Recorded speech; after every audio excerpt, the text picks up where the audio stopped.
নর্দমার জল কতটা নোংরা সেটা তো বুঝতেই পারছো।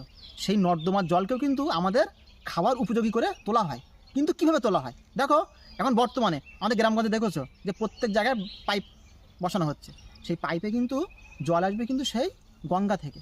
এবং দেখো যে প্রত্যেকটা বড় বড় শহর, সেই শহরে মানুষ যে পানীয় জলটা খায় বা পান করে, সেই জলটা কিন্তু নদীর জল।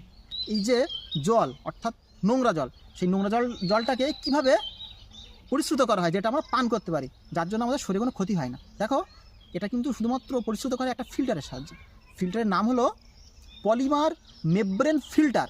যে ফিল্টারে 1 মিলিমিটার অর্থাৎ এটুকু 1 মিলিমিটারের 10 লক্ষ ভাগের 1 ভাগ ছোট ছোট ছিদ্র আছে। ভাবো যে 1 মিলিমিটার তার 10 লক্ষ ভাগের 1 ভাগেরও ছোট ছিদ্র।